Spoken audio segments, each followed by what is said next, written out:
What's going on, Eagles fans? Welcome all to episode 162, if I'm not mistaken, of Flippin' the Birds. I'm Brian Cameron alongside Eric Reese, Morgan Burkett, Liam Jenkins making an appearance. We also have the real Mama Eagle herself, Key, and we'll be joined by another special guest momentarily.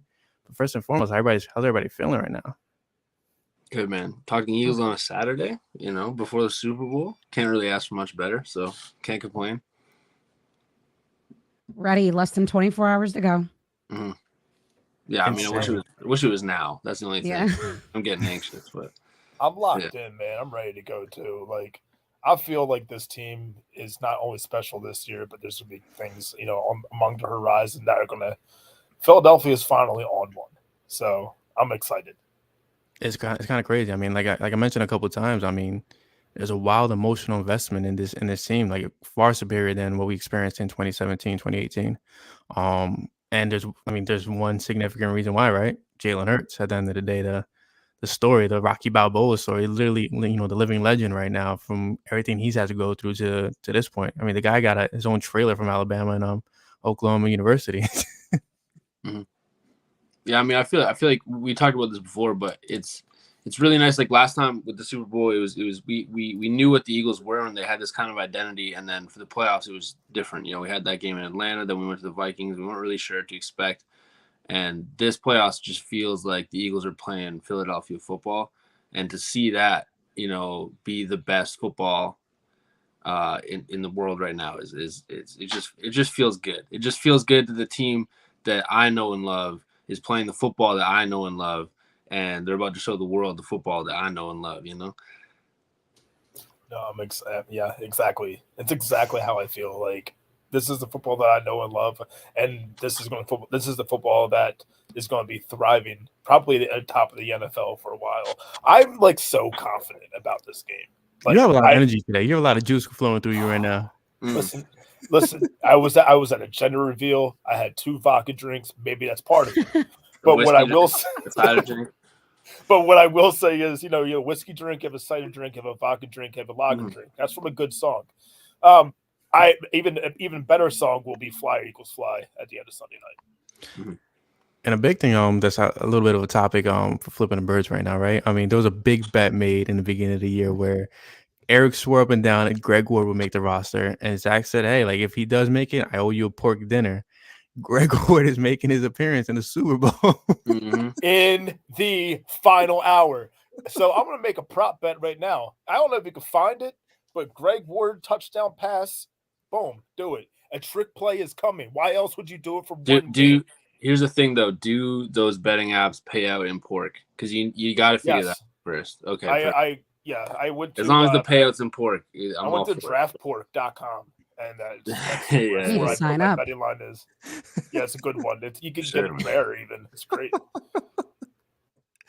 Oh God. But yeah, I mean, we could talk birds. I mentioned on the last podcast that we had, a big get that we didn't announce that we're gonna get Kika on the podcast to announce we'll have Bree, but I think the hardest person in the world to get on a podcast, not only on the podcast, the hardest person in the world to get to answer a text message. Right, I've got better, I'll have you know. I've been on a burn these past 6 months. You get at least 24 hours now. All right? At least. Bare minimum 24 hours. But how you feeling, LJ? I'm good. I'm a little bit sleepy, but I wouldn't miss this for the world. It's like biggest show of the year. Eagles are back in the Super Bowl. All-star cast. It's good times. And look, if I had to sell my soul for the Eagles to win the Super Bowl, I'm just saying you're welcome. All right, I've done what I needed to do. And since the inception of Philly Sports Network, Phillies are back in a World Series. We've had 2 Super Bowl appearances. The Flyers are almost good for a little bit. The Sixers have almost been good for a little bit. Union were just in the MLS Cup final. There's that. So hey. We don't talk about that, Liam. Those Flyers. We can leave that alone for a minute. They can stay out of the conversation. Yeah. Can we? Well, come on. They have to pile it on. I'm sorry, Eric. I'm sorry. I go to enough of those games with my writers, and I think as much as Eric bleeds orange for the Flyers, we might have to come to an overall agreement that being 4 for 4 now means the Union and the Flyers are now the 5th team on the edge just for like a year or two while they Those are fighting words. That's a little hostile. Those are That is a little fighting words, hostile. and the messed up part is it's kind of right. It's kind of right.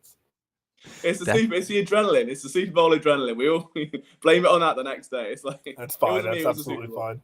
I'll be right there on the parade. Has everyone got their sick day excuses in for Monday, just in case? Yeah.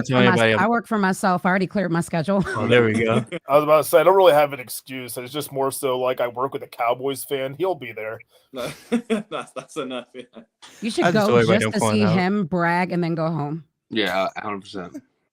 Get sick in like 5 minutes. Like, Yeah. I'm actually not feeling that great. Yeah, sorry. Just being around a Cowboys fan right now is it's doing it to me. I can't be around it. It's just cringy. Yeah, see, I don't get that. Like, for me, but the issue I have every year being in England with the Super Bowl is I go through the same cycle every year of the day before to the day of the Super Bowl. You just hear people talking about, I tried to watch American football, but I can't get into it because it's too stop and start. And I'm just there like, I want to burst with so much like, no, you've got to watch it in Jalen Hurts and the Eagles. And like, no one understands. So I've saved it up all day just for this podcast. I hope you all know, like, we're ready to dive straight in. I'll tell you one thing before we move on real quick about the Dallas fans. I've grown to respect them just a tad bit over the last day because those 49ers fans are unbearable. Oh, yeah. Okay. The fans. So that's Everything no. prepared. I saw you, Morgan, twinge a little bit. I'm like, hold on, I got the. It was hard. I punchline. wasn't I'm sure. gonna I was read sure it what back in. Morgan was like gross. Yeah. I don't know. Who brought this guy on? I don't know. The vodka.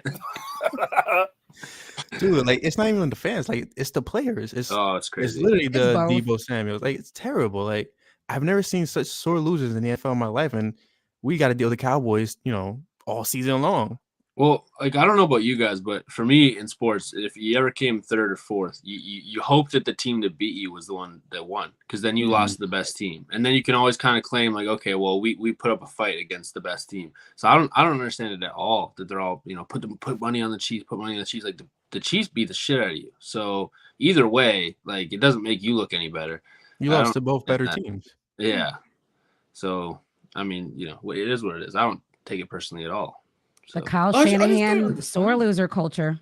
Yeah, absolutely. That's what it is, right? It's a culture, and so we'll see how they do next year. Well, it's like Morgan was saying. So, I mean, like, obviously, the direct memory I'll go to from this year was England in the World Cup, right? Didn't go well against France. And it was almost to a point of embarrassment where I said, well, I'm not saying anything like that. It's like, my fight's done. Like, we are not going back from that. And yes, I don't get why you would feel the need to just whine and cry and make excuses. Like, at the end of the day, I don't really think San Francisco could have had Trey Lance in that. I don't think it would have made that much of a difference game-wise. Like, the fact they had to run Christian McCaffrey, he was getting the ball nearly every touch, one way or another, somehow, and still couldn't do anything against that defense. Like, I just think it's something about Philadelphia, home field advantage in the playoffs. Like, I think that there's just, I don't know, it's unbeatable. I think really, like this team, it's almost like Team of Destiny level vibes. Like, I don't think it was ever in doubt against San Francisco, even against the Chiefs. Dare I say it, if we're segueing there, like I don't really feel concerned, and I don't know if that's really ignorant of me or I'm like concerned. But I'm just like, I don't see it. Like, okay, it's Patrick Mahomes, a bunch of banged up receivers. Kadarius Toney, who's been a flop for this point in his career. Like, it's Travis Kelce. The Eagles haven't given up more than 80 yards to a tight end outside of one. We was a Titans tight end, I believe, all year. Like, I don't see it. Like, I really don't. It's not disrespectful to say the Eagles have the better roster. It's just the honest to God truth, top to bottom. True. And healthiest too. I don't know if I want to say that I was really confident, but I was nervous as hell during the San Francisco game. Dude, I had a pre-anxiety attacks, like 7 strokes. It was the fourth quarter, and it was out of reach. I was like, you never know. That's what Nick was like. The hands are still going. So I appreciate that level of confidence, Liam, because I didn't have it, but I do feel confident in Eagles. It just doesn't matter. Either way, I'm nervous. I'm sure I'll be somewhat inebriated for the Super Bowl. So just keep the nerves down. That's all it is. It's just a health thing. I'm just being healthy, looking after myself. It's a mental health thing. Protecting yourself. Yeah, exactly.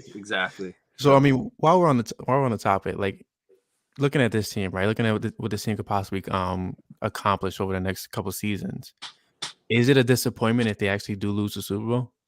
Or is it kind of like one of those things like shit, like we got this far in year 3 of Jalen Hurts and year 2 of Sirianni?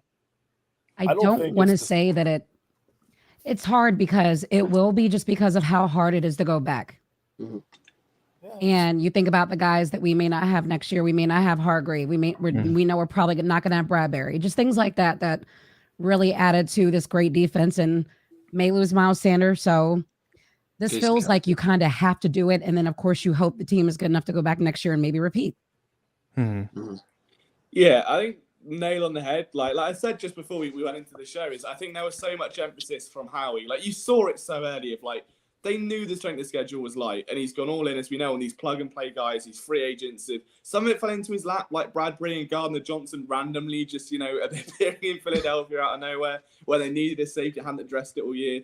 But like there was such a real drive to like this is a roster that can win, and they had a schedule that was very, very beatable. And it's like I don't think you're going to get a shot that easy to get back to the Super Bowl like for a while. Like it's going to be a few years, and there's not to say they won't. They could go back and have a hard schedule in 2 years. They might have like the league's hardest, and the team's that good, they could still get back to the NFC Championship and they could still go back to the Super Bowl. But there won't be one as gettable as what is right in front of them right now, I think. And that will be the only disappointing thing. But at the end of the day, if our overall disappointment with the Eagles is they didn't win a Super Bowl, like that's been the reality for the past our whole lives. Year, 50 years. That's kind of where I'm at too. Like, yes, it would suck if they didn't win the Super Bowl, but to me, it's like I look at this team as a team that's going to be a contender to win it all for the next 5 years. So I don't look at this as a one and done. I look at this as like, this is probably a 3 chances to kind of get this what you can. Like, I look at this team as being good for a minute. Do I look at this Super Bowl in the way of cons of losing it is maybe Kelsey doesn't get another. Like, there's certain players I want to get another. Brandon Graham. I don't worry about money and any sort of way about who's going to be back and who's not because Howie's a magician.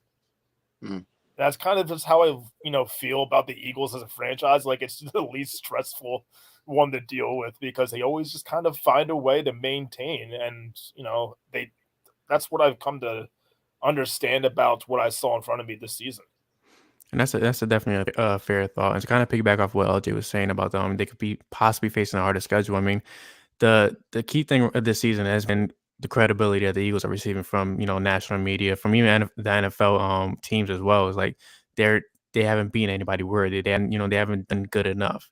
But like looking at Jalen Hurts, where he gets pissed off at Philly media for not talking about the Bears game, for not talking about the Lions, and how they're going to game plan against these teams. Like it feels like the Eagles, they don't take anybody lightly, and I think that's the key thing going into this game against the Chiefs. Like they look at the Chiefs just like they look at the Bears. Like they're all equal opponents, and they're taking it as deeply to the heart that they possibly can.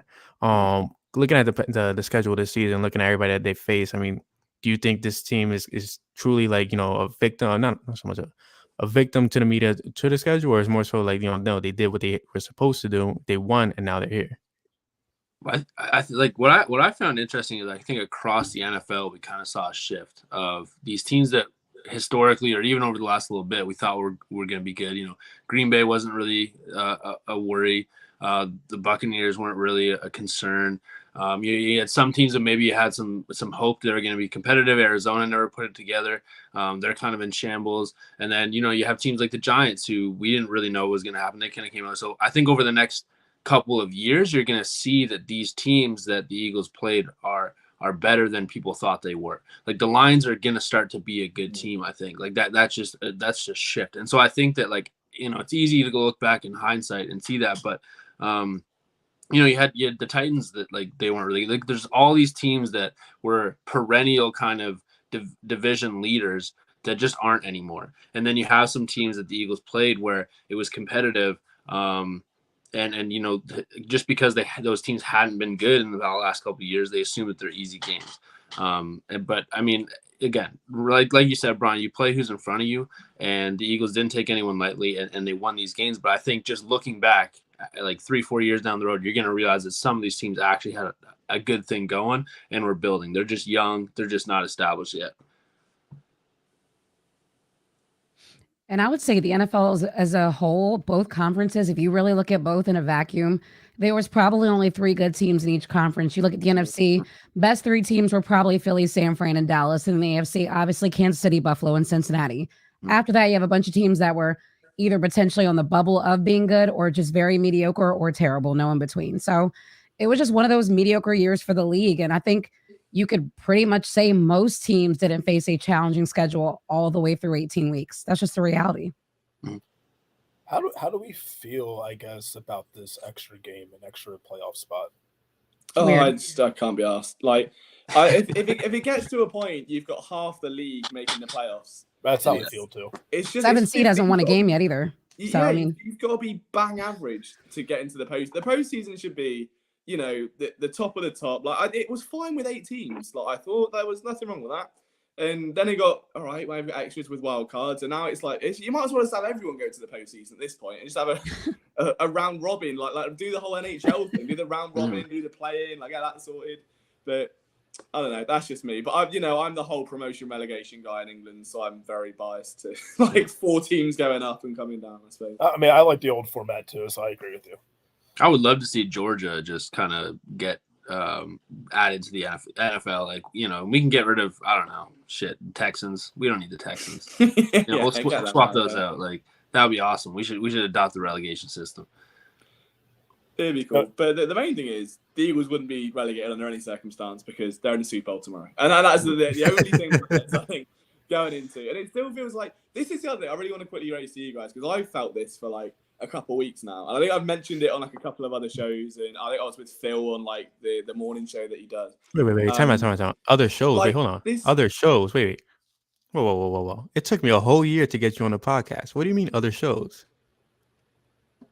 Well, I've got a second phone. I just like, you know, Yeah. I'm a fan of it.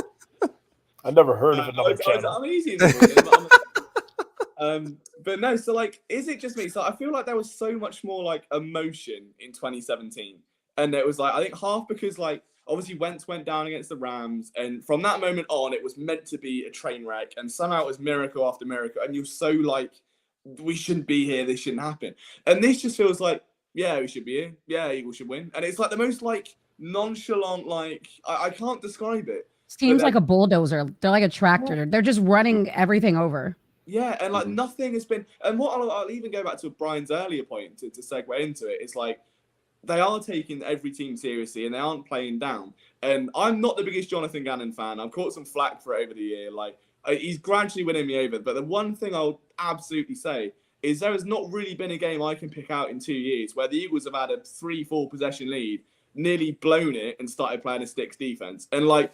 Would in an ideal world, I'd like, you know, a Jim Schwartz level of aggression? Sure, but I think that's just because fans have become like synonymous with that aggressive Philly style defense. But I've not seen a defense or an Eagles team get a lead that big and then sit there scratching, going, "This isn't safe. This is wobbly here." Like now, it's like they go 2 up in the first quarter, and you're like, "Well, let's go get a drink. This is going to be a fun one." And it's like it's just a totally different level of, I guess, intricacy that this team has now, and it's just like the foot doesn't come off the pedal, whereas before I felt it did, which is a testament to everything like culture wise. But yeah, maybe that's it. Like, you know, it's just a massive bulldozer, just non-stop, and there's no doubt it's like, okay, well, you know, Just imposing their will. yeah Nonstop. It does kind of echo like it is kind of like a trickle down effect, because I do feel like that's how Jalen Hurts is, and that's kind of the hero, the face of this run, and that's just how Jalen is. And so, like in 2017, we had Nick Foles, who, like, I mean, I love the guy, but there's no way that we would have thought that's where he'd be. You know what I mean? Like, great dude, but it was just like the energy was like this, the mystique of it all, and you kind of bought into that. Whereas now you're buying into this like this dude that makes you feel like, regardless of how the team's doing, they should probably be in the Super Bowl. Like that's the thing. The Eagles could go, you know. I mean, God forbid, but they could go 4-13 next season. I still feel like if Jalen Hurts got a chance to be in the playoffs, like the Eagles would have a chance. And so like it just doesn't feel the same way where it's like we captured, like we had mentioned this on the pod where like 2017 was like lightning in a bottle. It just everything was striking at the right time, and it's like, this is insane. I don't even know how to feel. Like, should I buy a lottery ticket? Do I quit my job? Do I sell my house? Like, is everything going right? Or whereas like this time it's just like, okay, like, you know, I got a shift to do first. I'm actually working on Sunday, and then I'm gonna go watch it. Just it's business. It's business day. We're taking care of business today. I'll probably wear a suit just to watch it. Like, it just feels like that's what I should be doing. You know, it's Isn't a very it crazy? different atmosphere. Damn, I felt that in 2017. Like I don't. Maybe it's just me. Maybe I'm just dumb, and I just don't understand like risk involved, or like here's a probability of like a backup quarterback winning. But I was just like, yo, Nick Foles is winning this. Like that's how. Tom Brady sucks. Nick Foles is better. Like I was confident, like not this confident, but I was like loud and dumb about it for sure. Now I'm confident, loud and dumb. I got some really I got like extended weeks in a season and an additional, team to talk about. And then, we're on this steamroll that we haven't felt since 2017 with record wise, like 13-3. Dude, we're killing it. Exactly. And honestly, like I look at everything that's happened in the playoffs, 14 points allowed total. I don't care what the circumstances are. Like I was confident, and yeah, I see that they're destined and determined. Mm-hmm. Man, I think it's all the same. I really think it's all the same. And I wonder if that plays. I wonder if that plays into this whole like other fan bases getting crying and whining, because 2017, no matter how you look at it and how many Eagles fans you ask or other fans, we all agree there was a lot of luck involved. Sure, yes, the Eagles, again, lightning in a bottle, like it's a once in a generation miracle. Like the plays, the way it happened, it felt like a fairy tale win. So I feel like a lot of people just brush that off of like Eagles fans, let's say for the week after, years after, be arrogant, they've won a Super Bowl. Other than Dallas, you didn't hear too much about it. Everyone was quite happy that Philadelphia had like won. And it's cool, like the way it happened was amazing. But because this time, like Eric said, there is this like almost like so we can hang our hat on and be like, no, we can be confident with this team. We can be a bit loud with this team. That now other people don't like it because whether it's they don't have it, whether it's just because now Philadelphia actually has something to base the loud like personalities on. I don't know, but I do wonder if that maybe plays a role. Is that now this team is that good and people just can't admit to the fact that okay, Eagles fans are now loud, but what they're saying isn't even wrong anymore. They're just good, confident, and want to like rub it in as they should. Do you guys they feel can't like admit it, and they're terrified. Yeah. How much of a weight was that off of our fan base's shoulders just to win the first one to the second one, where it's like now we could talk about like we're gonna go toe to toe with the best, and we know like I think more people are confident after 2017, feeling like we're in the Super Bowl again. Now we can get loud as everybody else who's been at the Super Bowl, not only at the Super Bowl but winning Super Bowls. Like but now we feel like it's more than lightning in a bottle. How much of that is the Jalen Hurts effect? Like literally, like the culture that he's brought to this Eagles locker room and organization. I mean, when I went to the Saints game, like he was the most disappointed out of everybody. He didn't play a snap at all in that game. And then the rumors were that he was begging to play. But like you see this team moving as he moves. You see this organization moving as he moves, and like you can't ask for a better face. Like the guy doesn't sound like Kermit the Frog when he's at the podium. He doesn't make wild, random thoughts and I don't know, like he delivers every single time, and he makes sure that he could back it up at the end of the day. And it's just priceless. And to ignore the people out there like the Dan Cilios, the Chris Sims, and so still go about your business, it's just like it's a culture shock for Philly, right? This is what Philly is meant to be, hardworking, gritty, and just, straight to the business. And that's what Jalen Hurts is. And it's just wild. I mean, the dynamic that has changed is, I mean, he makes Howie look good now. Do you guys feel that too, that the opponents that the Eagles are played a factor? Because I don't know about you, but like I grew up on the East Coast, and Patriots fans are. I cannot stand Patriots. There's like something about it's Boston sports. Like it's the arrogance, and Tom Brady was still there, and it's like there's a sinking feeling in my soul when I thought about losing to the Patriots in the Super Bowl. Whereas the Chiefs, like listen, I don't want to ever watch the Eagles lose, and especially not in a Super Bowl, but I don't hate the Chiefs franchise. I got nothing against them. It'd be nice to see Andy Reid win. If it was anyone but the Eagles, I'd probably be cheering for the Chiefs. I love Travis Kelce.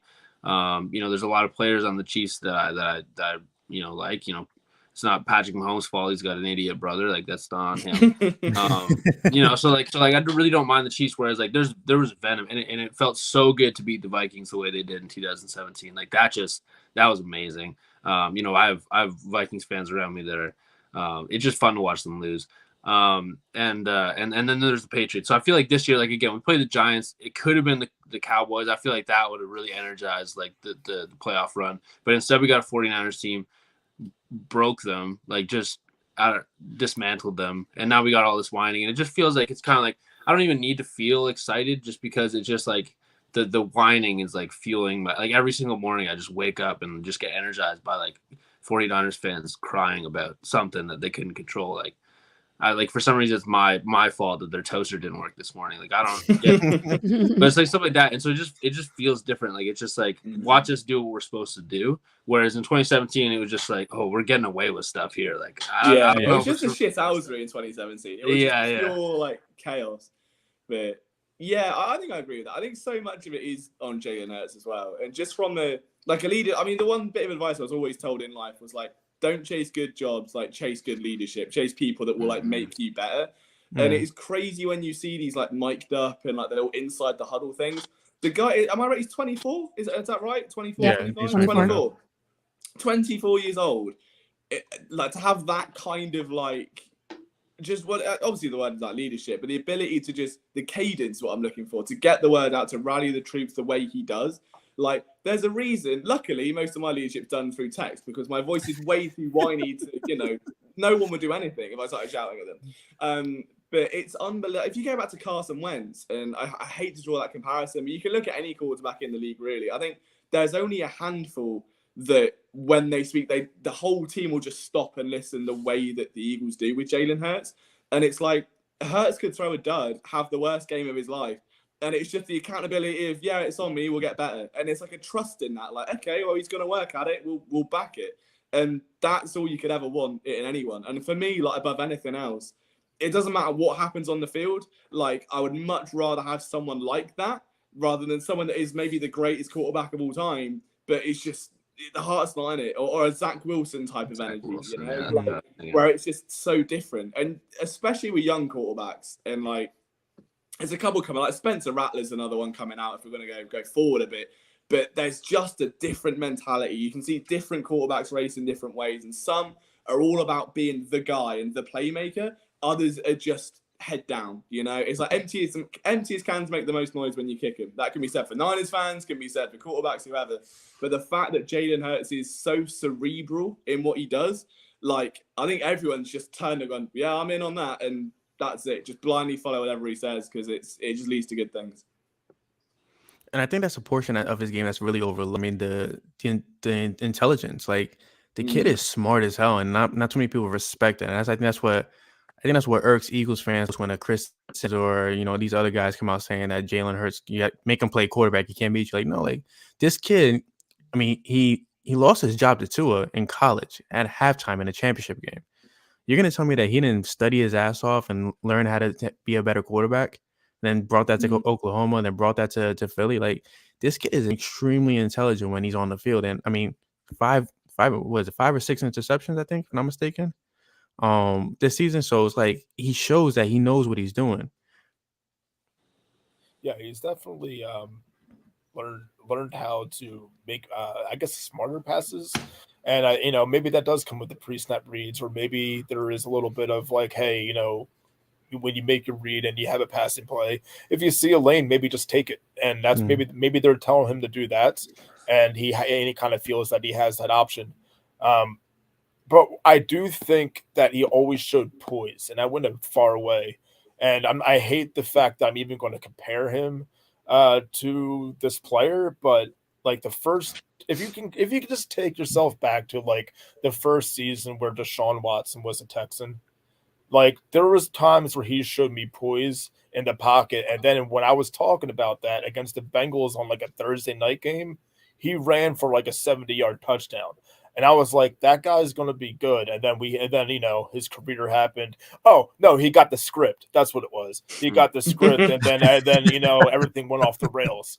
So I look at the poise, the one good time that I watched him play, and I'm like, I see it in Jalen Hurts, but like times 1,000. I mean, if every quarterback can just, magically have the poise and the leadership that Jalen Hurts has, like, boy, there would be no separation of elite quarterbacks. but then there is. And Jalen Hurts, I think, went from like everybody's eyes to being mediocre, Chris Sims' eyes to being apparently the worst than backups, to like now he's definitely somebody I look at as, yeah, he's probably elite in the whole league. Because I remember, like, I mean, even going back to that or like 2021, and I was always kind of honest with Jalen Hurts. I was like, I always called it down the middle. I was like, look, I think I love everything about him off the field. I love the leadership, the mentality, that drive.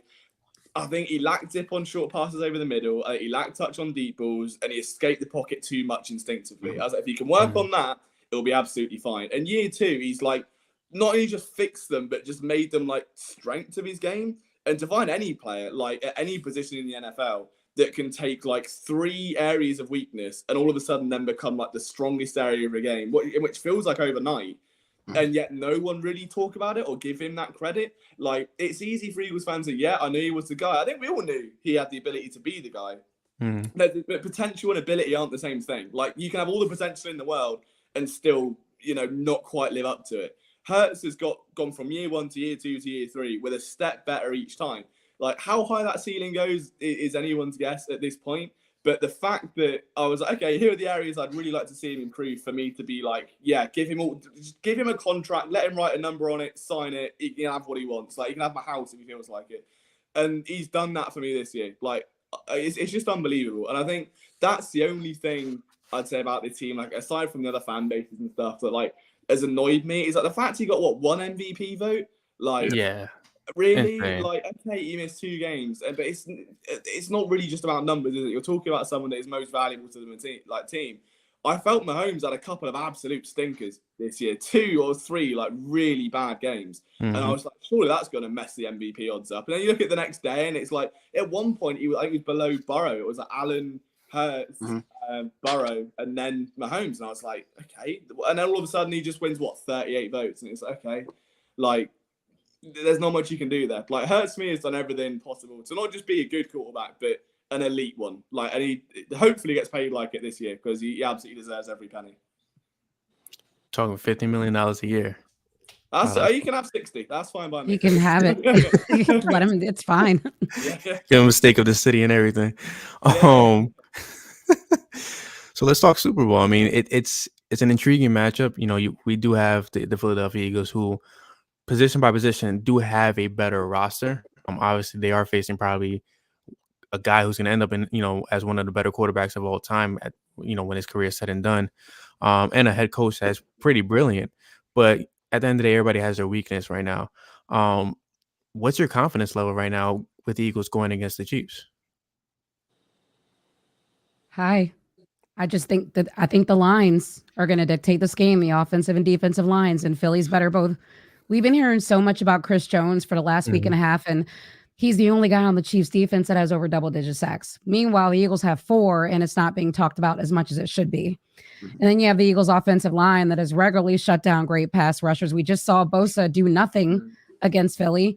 So it's very likely to believe they can at least contain Chris Jones to an extent. So the lines are really what's at play here. And I know it was mentioned earlier, Chiefs have some banged up receivers. Their running backs have talent, but they're not like running backs that are going to break a big run. They're not going to scare you. Like I said, McKinnon, I love him, very talented, but the Chiefs are one of the worst rushing teams in the league this year. So it's really just about not letting Mahomes get off those shovel trick, fancy Houdini-esque out of the pocket plays, really. If they can contain that, then it's the Eagles game. Kai, how much do you think this ankle is maybe his sprained ankle is going to stop his mobility from doing those sorts of throws? Well, I've never played a professional sport, but I have had a high ankle sprain when I was in the military. I had it for almost 2.5 months. About a month and some change into having the high ankle sprain, it was still hard to walk, and I couldn't run at all without excruciating pain. So I know that he probably feels a little bit better, and I know he's probably got like the good NFL stuff that makes him feel better, but it's going to really come back after the first like 2 or 3 quarterback hits or pressures when he's forced to scramble to one side. He's going to test his lateral movement. Right. So we're going to see it, and it's going to affect him. Hassan Reddick. That's all you got to say. Hassan Reddick. I mean, not even Hassan Reddick, but like Josh Sweat too, right? Like it's Eagles D-line. This Eagles D-line. The correct answer is yes, all of them. All of the above. In it. How you feeling about it, LJ? I'm good. I just want to quickly chip in before. Like, I think even with injuries, like a lot of people overlook. And you go, oh, okay, he's got an ankle sprain, he'll be fine. But like something that I've rarely heard anyone talk about is that Jason Kelsey has suffered with like plantar fasciitis for like years now. And like my mum has it and has days where she can't like walk, like she can't. And I'm like, you've got a guy out there that towards the tail end of his career, sprinting downfield, outrunning running backs, like getting to the second level, hitting linebackers like it's nothing. And it's like, it's so weird. Obviously, the average person typically doesn't suffer the same injuries, but as you said then, like once you experience it, you go like, oh my god, I'm out for like. I play around at golf. I'm like, oh, I'm tired on Monday. I'm not going anywhere. Me, like I'm staying on the sofa. But you've got guys that like play through that, and it's unreal. But on the injury level, I mean, coming out of that game last week for KC, I'm pretty sure. So Juju had knee swelling. Kadarius Toney had an ankle problem. Mhm. You've had one of them's just gone on IR, and I've forgotten his name, and he was like Hardman. Harmon. Hardman, Yeah. that's the one. I was gonna call him like Mardo or something, and I was like, I knew it was there. It's like 1 a.m. here. So like Mardo's on IR, he's gone, he's not playing. And then you've got like Clyde Edwards-Helaire's been activated, but was pretty much like a non-factor for most of the season anyway. Like Pacheco just sort of earned that over him, so I'm not really worried there. Like I just think if you've got receivers that could be less than 100% against that secondary that will happily like lap up those extra yards to let the plays develop, to give Mahomes time to let the pass rushers through without blitzing, which is their method, right? They give up the risk of a deep pass to let that pass rush feast without sending the house, which is what's been working so well. I think it's going to be fairly easy to contain Mahomes. Again, if the ankle's not 100%, you're then trying to move and scramble and get away from someone as dominant as Reddick. The Chiefs leak edge pressure all the time anyway, so that's an issue for them. And now he's trying to throw to receivers that are also not 100% and maybe could be a step slower out of their breaks in press coverage against Darius Slay or James Bradbury. And you've got to get that pass in there. Like, I just don't see that offense running as smoothly, and I pray that doesn't get clipped when they put up like 50 and the Eagles win like 60-50 or something. But I can't see it. I think the Eagles, like, that's such a key area. And if what we're saying anyway is right, and that this game will be won and lost in the trenches, where the Eagles are significantly better in both, if you're going, okay, the better quarterback wins, well, Mahomes is now going to be hindered, and all of his playmakers outside of Travis Kelce could be hindered. I think that's too much against it. I think the Eagles have just too much going for them coming into this, where they can play their game. They don't have to change the game plan to play to the Chiefs. They don't have to try and play keep away. They don't have to try and keep Mahomes off the field. They don't have to be uber aggressive to get pressure on him and shake him up, because they know he's one of the best under pressure in the league. Play the game. Let Hurts do what Hurts does best. You know you've got a dynamic offense to keep the ball rolling. I think it's going to be easier than people think. And that's my hot take. Like, I think it's comfortable, and that scares me a little bit. Like, I don't like this stability thing. You know, I'm used to toxic chaos. So give me the Chip Kelly here and firing everyone. Oh no.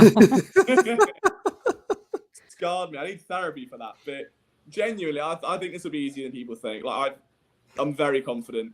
For better or worse, we'll see how it goes. But I'm confident. Do you think it's good juju if Howie is put in a corner just for one night? No, just lock him in there. And just lock him in a corner for one night. Just for nostalgia, to get the feelings back. You know. Poor Howie. Did anybody see his yearbook photo and everything that sort? That came on the paper? I missed that. All about the ladies. I'll look it up. If you watch like sports talk this week, it's really interesting. Like national sports talk, not Philly. You can tell what direction the media leans in as far as who they think will win the game, because there's been two different types of commentary. For the Eagles, you've heard about their D-line, you've heard about A.J. Brown and Dallas Goedert and Miles Sanders and Kenny G in the O-line. But when everybody talks about Kansas City, they just say, well, if Kelsey plays great, and then the Chiefs have experience. It's like they're grasping at straws to find ways to give football reasons as to why they think the Chiefs will win. The straw graspers. Like, their confidence in Kansas City is leaking, and it's so obvious. Well, I mean, that's the thing. Like, Juju Smith-Schuster, like, since I thought once you left Pittsburgh, I was like, great, you might, really kick on here, like maybe get a bit of maturity. He's done nothing. If the main threat to worry about is Marquez Valdez-Scantling, who did nothing in Green Bay anyway, like, it's like Eagles practice squad level receivers from like a couple years ago. Like, they might as well have Greg Ward out there at that point. Rest them in red. Yeah. Is there a caveat to what color jersey he's wearing in that bet, Eric, or is it like? Is it? I assume it'll be like just everyone else, just like Jason Kelsey. So I get pork. That's the win. That's all that matters at this point. Dude, when I saw that tweet, I was like, "Oh God!" I just saw it when just before I came on this podcast. I saw it. And I was like, "No way, no way! Why?" It just further proof that Howie Roseman and the coaching staff watched our podcast. Like it's the only explanation. It's been throughout the year. There's been telltale signs, and I think at this point it has to be that because get it in writing. Liam's my witness.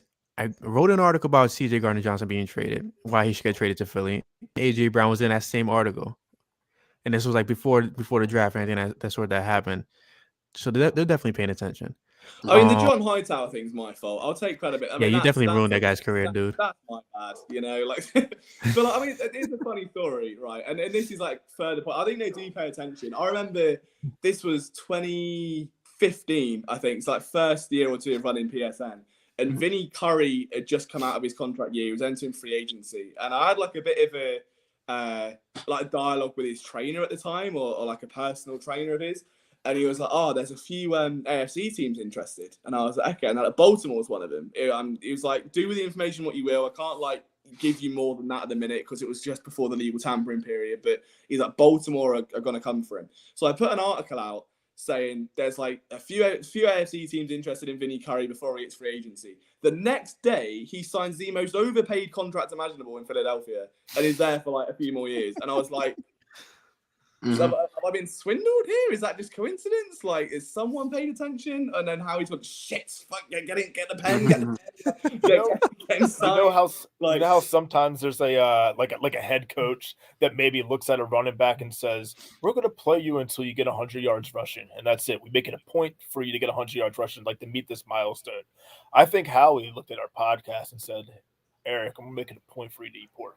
Yeah. Well, what would you do if it turns out there's like a Netflix documentary in 10 years' time? And for the like a 30 for 30, like pork's on the, It's like the Eagles have just been like, okay, so the ward of porks. The ward of pork ward. Just run our team. Like, whatever they say, who they should draft, who they should sign, we're going to just go off roughly what they're saying. And then turns out we've accidentally led the Eagles to greatness. I mean, that would be really messed up.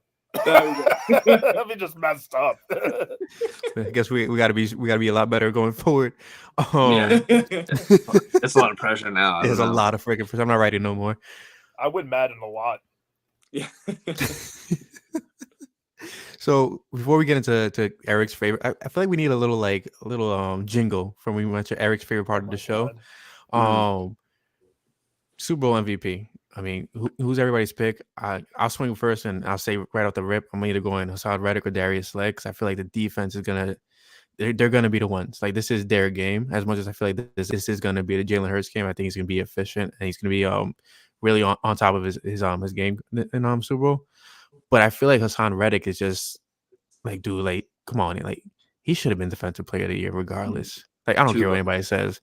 Yeah, insane. And I mean, he's a game wrecker. Like this, I feel like what everybody wanted Michael Parsons to be this season is what Haason Reddick was.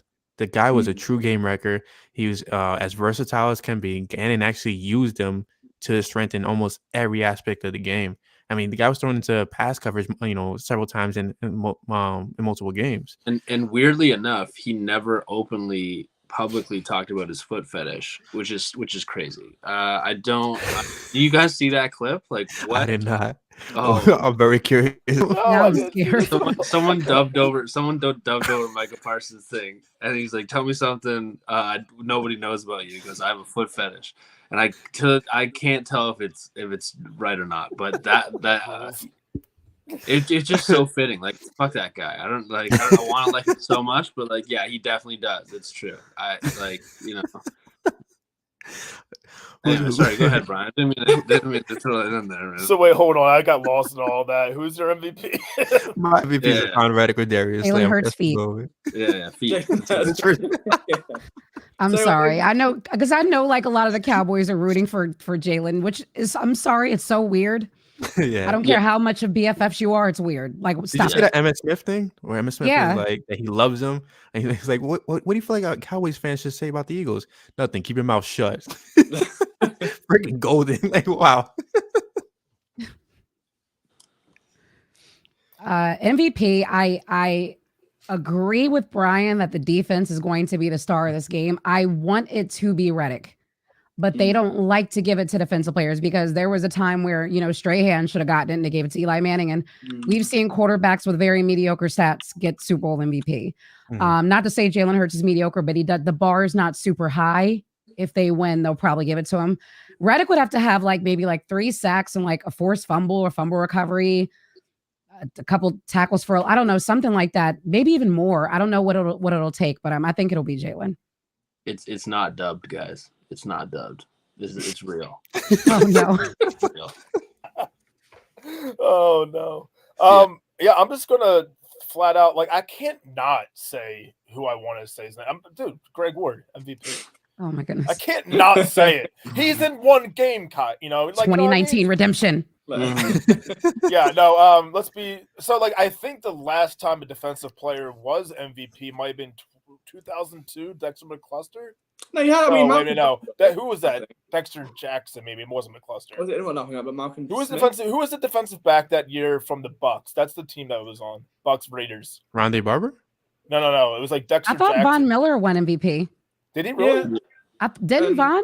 I'm pretty sure. I think Malcolm. I don't know. Maybe I'm overseeing it. I just assumed it was Von. I just Googled it. Yeah. Hell yeah. Okay, Von Miller. I knew, because Von had a monster the game. They had no reason not to give it to him, basically. Yeah. Well, then, all right. So it's Von Miller. What was Von Miller's stat line? Since you have it up. Billy, he had. I think he had 4 or 5 sacks. Okay. So wow, that's just a lot. Then probably I should pick somebody on offense. Yeah, I mean, yeah, Greg Ward. That's my guy. I'm not. I'm keeping my troll answer, Greg Ward. Oh yeah, Von had 2.5 sacks, and he had 2 forced fumbles. Oh yeah, the forced fumbles. Yep. There you go. Nailed it. Yeah, that'll be the one. How many forced fumbles? 2. Oh god. That sounds sacks, like it's right in Reddick's. That's a Reddick line. I mean, yeah. It was also the story of that Super Bowl was just this Carolina Panthers offense that was supposed to be so good just getting shut down. So I think that storyline could happen as well. That definitely. What award did Cam Newton win that year? I'm just saying. Exactly. So Super Bowl MVPs have not won the Super Bowl since 2001. Kurt Warner was the last one. Kind of insane. I know it was the last 9 Super Bowls. What did you just say, Brian? Super Bowl MVPs have not won a Super Bowl since I think it was 2000 or 2001. Oh, the MVP for the season have not won a Super Bowl. Yeah, the MVP of the season, not MVP of the Super Bowl. Crazy. Yeah, I mean, I feel like that the narrative for a defensive player fits. I just feel like it's such a quarterback centric award that I just think that the game that Jalen Hurts would have to not win the Super Bowl MVP is not coming. It's not going to happen. He really only has to throw for 200 something yards, a touchdown, maybe 2, and then have a good rushing game, and everyone will just give it to the quarterback. Unfortunately, it'd probably be what would Miles Sanders' stat line have to be, or Kenny Gainwell's stat line have to be to they have to have 250 yards on the ground. You know what I mean? It just unfortunately, if it's offense at all, it's the quarterback. Honestly, the MVP probably should be that whole offensive line for the Eagles. That's who's really gonna, everyone's been it's decided in the trenches. It's gonna be that offensive line. I think that's really the MVP. But you can't give it to Jason Kelce as much as he probably deserves it. You can't give it to Lane Johnson as much as he's gonna deserve it. But Jason Kelce's gonna be taking on Chris Jones, the giant slayer, the game wrecker all game, and I don't think he's going to do anything. And the Eagles are going to run the football all over them, and it should be Jason Kelce, but it's not going to happen. So I feel like it is going to be Jalen Hurts if the Eagles win. Okay, fair. How you feeling, LJ? So I think it'll be. I've just got a weird feeling for Kenny Gainwell. I think the way his touches have risen the past few weeks has been odd. I think there's a reason for it, and it's I can't pinpoint why, but obviously the productions follow. So I'm pretty sure Ruben Frank found the stat because I was curious and started doing some digging. and it was like Gainwell was averaging 4.5 touches per game in the regular season. In the postseason, he's now averaging 14.5. So he's like tripled his usage in the last 2 games. One of them which he had 100 yards anyway. And then you've got Miles Sanders, who I think was having 16 touches per game regular season, and they've gone down to 14.5. So they're both getting the same touches in the postseason for some reason. Miles Sanders to win MVP is like more than half the price of Gainwell, I think, last time I checked. So it's an outside play. Like, my heart says Reddick. I think Reddick would be the dream fit. I think as a wild card, I think Kenny Gainwell does because he's got the dual threat ability, a receiving touchdown, a rushing touchdown, maybe 100 yards on both. Receiving and rushing would probably be enough to be like, yeah, well, that was pretty good. So he wouldn't have done it without that. Yeah, so something inside is just saying Kenny Gainwell, and I don't know what it is, but there we go. That's mine. They're thinking of Corey Clement from 2017 Yeah, because Corey Clement had all those nice all-purpose yards, and Kenny G's capable of the same thing. Yeah, huge aspect. I like this question from Jay Fizz actually. Who's your unsung hero? Real quick, how would you define that?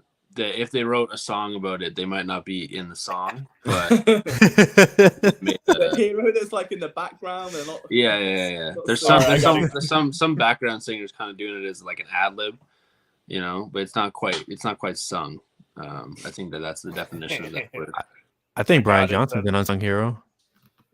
Okay. Like, wildly overlooked. I mean, not a player, right? But the guy, I mean, comes into Philly. Nobody really knew much about him while he was in Philly. They thought he was going to, be the guy for Carson. Ends up finding out that he has this relationship with Jalen Hurts since he was 3 years old. He was coached by Jalen Hurts, his father, in high school. And now he's with Jalen. And I feel like, I don't know, like if Shane Steichen goes, like I'm all for Johnson getting promoted. You keep Johnson whatever, at all 100%. costs. And it's just that connection. Like, there's nothing better than having comfortability in a new place, right? Like, if we get a new job, you want one of your friends to be at that job. If you go to an event, you want, either your spouse or a family member to be with you. Just that comfortability allows you to be yourself. And having there for 2 seasons so far has shown that Jalen is, let his hair down per se and just rock out. And I feel like Brian Johnson is wildly overlooked because of what Jalen has been able to accomplish. I think Shane Steichen gets a lot of the credit for it. Mm-hmm. Liam, as far as the player is concerned, I would probably just guess Dallas Goedert. Oh, I thought you were going to say. No, I've already said my MVP. Yeah, he'll be sung about. He'll be sung about for sure. There's probably a country song that's on the way, so it's unsung until it is. So Dallas Quez Watkins. Ooh. Okay. Yeah. What if Quez finally had his big moment in the Super Bowl? I feel like it's always somebody that we just don't expect. Like Aguilar in the Super Bowl had like 3 catches on third down of like 10 yards or more. Like, I don't know. It just feels like is there just going to be some random player and we're just going to laugh about it? It might be Zach Pascal, and I know that we've had him on the pod, so like a little shout out. But I do think that's like he's great on third down. Like he could really come in and make some big plays like that. But I love that. I love that storyline. Like, and he had more snaps than against the Giants, right? But they cut back his snaps against the 49ers. Didn't have to pass. Yeah. They kept it on the ground. Uh-huh. No, I don't know about an unsung hero. I mean, I saw Jay Fizz mention a rookie safety. I mean, that would be a hell of a day with every Blankenship. I think like his role as well has got to be taken into account with the fact that Gardner Johnson's had to come in and play nickel, which is sort of left Reed out there. And it's almost this way of like, I don't know, half a vote of confidence in Blankenship and half of like, well, we actually need Chauncey here because he's more suited to that. And Reed's left on his own, like, oh, okay. So I thought maybe I could swipe my forehead and get a rest because, I've been struggling a little bit, but like, I think he's done a great job up to this point. I could see him having a fairly good day at the office. Marcus Epps could be another one. The guy that plays like, a prime Pro Bowler, or he ends up, making Morgan vomit like he did there. There's no in between. Like he either literally makes you fall in love with him or makes you want to cut him tomorrow. So depending on which version of Marcus Epps we get, that could be one. I mean, White's still good. Like Kazir White, you've got like obviously Travis Kelce's going to be probably running a lot of routes over the middle, just coming inward because I just don't think the wideout's going to do anything. I think a lot of that game is going to be sort of out routes. It's going to be curls and comebacks with Kelce running down the seam. And as good as Gardner Johnson is, there's also the threat you've got there of someone like Pacheco coming out. So whichever way you want to look at it, White's either going to be on Kelsey and trailing him back, or he's going to be trying to, man up on that running back. So that wouldn't surprise me either to see just a big day from one of the linebackers.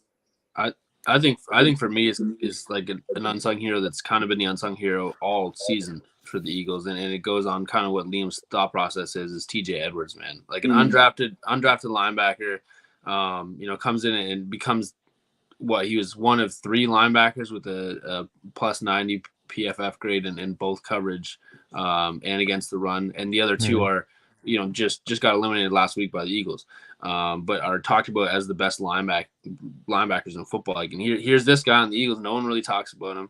He's going to rack up tackles. You're hearing all this stuff about how, like, the Chiefs might have this opportunity to run the football against the Eagles. TJ Edwards is going to shut that down, man. He's gonna be like a bat shot of a cannon. I don't know what the fuck that's saying. Bat out of hell, man. Bat out of hell. Bat out of the cannon. Whatever. Fucking bat out of a cannon. It's a Philly thing. Shoot anything out of a cannon. Didn't realize you were literary geniuses over here. But yeah. So I think it's going to be TJ Edwards. The other thing is Kelsey is great point, Liam. I do think the Eagles are going to kind of play zone coverage like a lot. I just feel like and the middle of the field is just going to be TJ Edwards territory, man. Like, throw it over there if you want. He's just so good, so smart, and I think it's going to be an underrated game. He's just going to dominate. I mean, you're not wrong. I mean, the Eagles have generally covered tight ends better this year. Yeah, absolutely. I think I only know this on the top of my head because I did an article on it yesterday, but they only gave up 768 yards. Well, they don't have Nate Jerry anymore. Yeah. God, please don't bring out that name. Can I change my answer real quick? Unsung hero, because I picked somebody who's obviously going to be too impactful, like Dallas Goedert. I think I'm going to go to special teams. I'm just going to stay with Jake Elliott. Okay. Jake Elliott's been an unsung hero for a minute. He got his due because obviously he's a great kicker and he was like special teams player of the week, right? Like towards the end of the season, maybe middle of the season. But I think in this game, there's going to be times where he does have to make crucial kicks because Mahomes could keep it close for a little bit. And at half, if we're up by like even 6, and it has to do with Elliott, as we talked on Thursday, that we might get, it would make sense for the Eagles to defer. It'd be cool to get it in the second half and just keep the steam rolling going. Then, yeah, it kind of, that cushion's going to be something that you respect. So Elliott might come in here and there in the first half while the Eagles get going. Tell you what, just to piggyback really quickly, Aaron Sipos is an absolute shout. Because thank God we've got no more like 35-yard punts. Like, we can actually. I'm not the biggest fan of Sipos. Like, I mean, I'm still in love with Cam Johnson, to be honest. Like, that man should have stayed in Philly. Like, absolutely. But Sipos in comparison to Kern, it's just night and day. And I mean, when you're trying to keep that Chiefs offense off the field, in a worst case scenario, you go 3 and out, and you kick from your 20 to the 33-yard line. It's just not going to go well. So like. Yeah, I think just having Sipos back there, being actually able to put a respectable distance on the punt inside a dome, I think, which will help him as well. Don't overlook that. I mean, if you can like pin them back inside their own 10, 15-yard line, Sipos could have a huge role to play. Okay. It's Eric time. I need a little jingle. Like, we gotta instill that into the podcast. Let's do a little banner across the box. And just put like his face like on the screen. You guys ever see Reading Rainbow? And it's like the more the more you know, and like it just kind of comes across the top of the screen like a rainbow. Like, that's what I'm thinking. We could just put like instead of a star, like just Jason Kelsey's face. Yeah. That'd be sick. All right, we'll work on it. So, final predictions before the Super Bowl. Who wants to draw the short straw? You gave your prediction already. I'll just repeat mine. 34-23. That's what I said on Thursday. Okay. Eagles, obviously. 31-24 Eagles. Okay. You want to give a chance to justify the answer, or are you just gonna let it simmer? I like bold. Just this number. That's bold. Well, me? Oh, yeah. I just don't think we're going to allow them to score more than 30. And I don't see any scenario where the Chiefs defense is able to consistently stop us, especially with that secondary. I think this is actually a pretty solid game that Jalen will have passing the ball. Mm-hmm. Damn, I like it. Fair. Liam, you want to go, or you want me to take it? I think they're going to repeat magically the Super Bowl 52 rerun the score. But is it 41-33? Bring that back just for the sake. I thought they almost had it as well against the Niners, didn't they? They almost repeated the same championship score. So I was like, And then didn't they beat the Giants the same way they beat 38-7. 38-7? Yeah. Vikings, So but not I'm the- saying it'll be around that ballpark. I can feel it. It's that destiny. Or it'll be like Atlanta. We'll beat them 15-12. I'm kidding. That'll be Oh, God. torture. That'll be a bad game. It's the All right. scripts. Look, we can't help it now. Now the NFL's scripted. We can't. It just is happening. Mhm. Okay. I'm going 34-17, borderline 34-24, just because I feel like Chiefs get a garbage time touchdown. But I feel like it'll be that game where it's kind of like Eagles kind of shut up the world. It's kind of like, yeah, we are who we say we are at the end of the day. And it just feels like one of those games where you're gonna see Jay. Like, come on, he just lost the MVP award to Patrick Mahomes, who even like has a couple of lousy games. How many lousy games did Jalen really have? One? I mean, and Hassan Reddick losing to Nick Bosa. Like, there's so many storylines that benefit the Eagles heading into this matchup, and it just feels like you can't block this bulldozer from going forward. Like, there's no way, there's no wall big enough to stop this team. But I do think they put up 34. I don't think the Chiefs score that much, but like I said, garbage time touchdown, either 34-17 or 34-24. In 2017, this team was the underdogs. Now, here we are going into the Super Bowl, and like you said, looking at the awards, it's not that this team is the underdog; it's that they're disrespected. Mhm. So yeah, that's what they're. Yeah, you've nailed it right on the head. Like, this game, I feel so confident because look at the leadership. Look at what you looked at all season. Look how disrespected you should be going into the Super Bowl. That's a dangerous weapon on a dangerous team. Yeah, absolutely. I think similar to what Brian said. I just feel like the Chiefs get another touchdown. I think it's going to be 34-28 Eagles. I just think the Chiefs again get that garbage time touchdown. I do think they can put up 3 touchdowns again, just with some Mahomes magic. Eagles tackling hasn't been great. I just feel like that's going to play a factor on a touchdown where Travis Kelce just kind of shit. I hope Jason Kelce could break some tackle touchdown. But yeah, I just think it's just one of those, like, same thing happened against 49ers. Just tackling's bad. Marcus Epps comes down from 25 yards and just screaming and just throws his shoulder into an ankle and it doesn't work. It's shocking. That's my guy. That's my safety. Yeah, I don't know how he keeps thinking it's gonna work, man. But it just freaking annoying, man. Yeah, one of the least used body parts on that whole fucking roster is Marcus Epps' arms. He just like, he doesn't use them. He probably just eats like face down in a plate. Anyways, doesn't matter. It's anyways, I feel bad. He's on the team. He's a contributing factor. He's been pretty good this year, but I just feel like that plays a factor. So I do think the Chiefs can kind of put up 3 touchdowns. Then they put up a late touchdown. But the Eagles just kind of control it throughout. I think time of possession, and then kind of like Eric was talking about with, and Liam was talking about too with special teams, like field position is going to be massive, and so I just think that, like, as long as the Eagles don't get into like some terrible field position where they're just like starting at their own 5 all the time, like, they're just going to be able to control the clock. They're going to be able to run the football, and the Chiefs are just going to run out of time for Mahomes' magic. So 34-28. I just can't believe he said Marcus Epps probably eats with his face in the plate. That is the greatest bit of analysis I've ever heard. Anyway. It's true. That's man. me the clip when Marcus Epps has 2 pick sixes. yeah. We'll see, man. He'll probably catch it with his face. Oh, God. Just gets lodged between his eyes. Yeah. He'll just hit it with his face, and that's how it works. Freaking terrible, bro. All right. I mean, it's unanimous that we all believe the Eagles will win. Definitely, thank everybody for coming out. Keen, thank you for joining us. Liam, thank you for joining us as well. Key, for everybody that that's in the chat doesn't know where to find you, if you could just kind of spill your details. I'm the easiest person to find everywhere: Twitter, Instagram, YouTube, Twitch. I'm Realmamaeagle.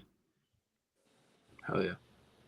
I feel like LJ doesn't really need to do anything. I mean, Oh, he just puts his face on the screen and people just know who he is. LJ just has a lovely accent that we just enjoy. That's all he needs. That's, yeah, I can feel it, like, the pitch down a bit in an ideal world, but beggars can't be choosers. We've got the accent and nothing else. So. Oh, God. Well, thank you guys for coming on again. And everybody, for watching the show. Enjoy tomorrow. Possibly enjoy Monday as well. It's going to be a big one. A little bit just so I can stall Eric's pose right now. We really can't. I'm Brian Cameron alongside Eric Reese, Morgan Burkett, and we're flipping the birds. Go Birds! Birds. Go Yes, Birds. sir.